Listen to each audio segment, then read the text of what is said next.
ओम शांति। भोग लगाएं, भोग ना बिठाएं। भोग की विधि एवं विधान में प्यारे मीठे बाप दादा की मुरलियों का रिवीजन कर रहे हैं।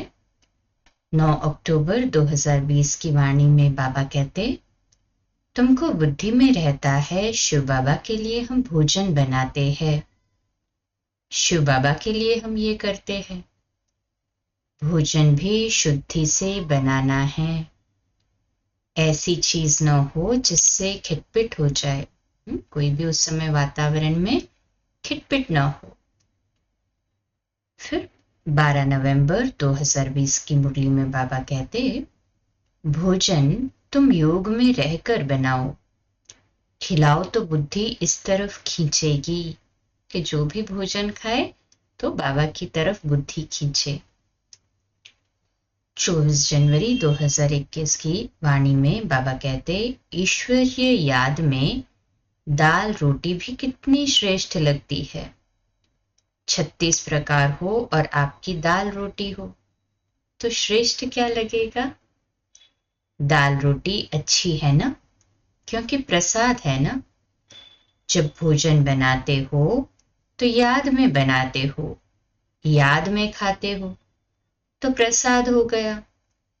प्रसाद का महत्व होता है।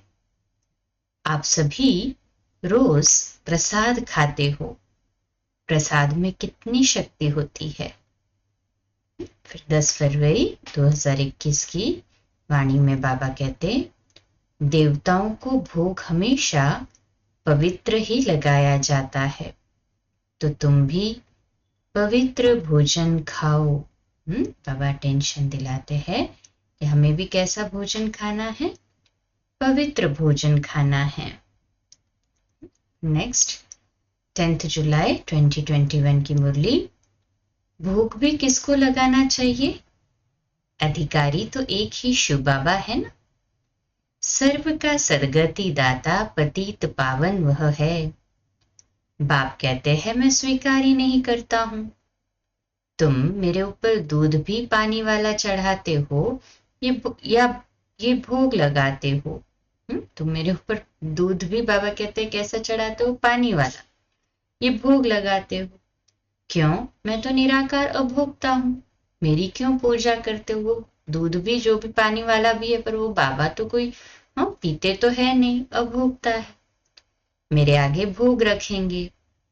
भक्तों ने ही भोग लगाया, उन्होंने ही बांटकर खाया। तुम जानते हो शिव बाबा को भोग तो जरूर लगाना है, फिर बांटकर तुम खाते हो। ये जैसे किसका रिगार्ड रखना है, किसी को स्वीकार कराना फिर बांटकर खाना। बाबा को स्वीकार कराना और वही फिर बांटकर खाना। बाबा कहते ये रिगार्ड रखना है। हम शिव बाबा को भोग लगाते हैं। शिव बाबा का भंडारा है ना।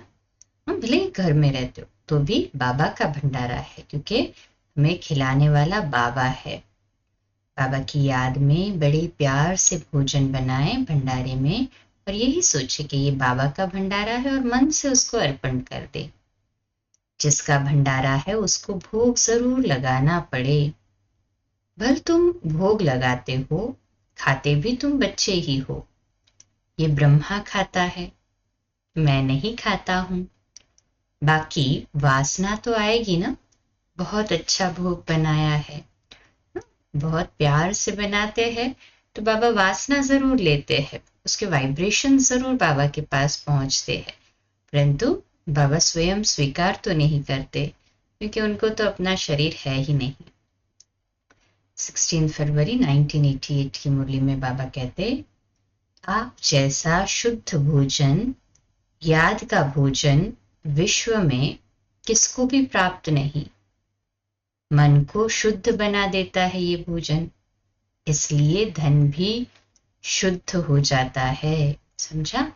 जिस धन से वो भोजन आया, वो उस धन से जो भोजन आया, बाबा की याद में हमने भोजन बनाया, बाबा को अर्पण किया, फिर खाया, तो वो धन भी शुद्ध हो गया, तो अन्न भी शुद्ध हो गया। याद के अन्न का महत्व है, इसलिए ब्रह्मा भोजन की महिमा है। अगर याद में नहीं बनाते और खाते तो ये अन्न स्थिति को ऊपर नीचे कर सकता है। याद में बनाया हुआ और याद में स्वीकार करने वाला अन्न दवाई का भी काम करता और दुआ का भी काम करता। याद का अन्न कभी नुकसान नहीं कर सकता, इसलिए हर घड़ी उत्सव मनाओ। अच्छा, इसी को कल कंटिन्यू करते हैं। ओम शांति।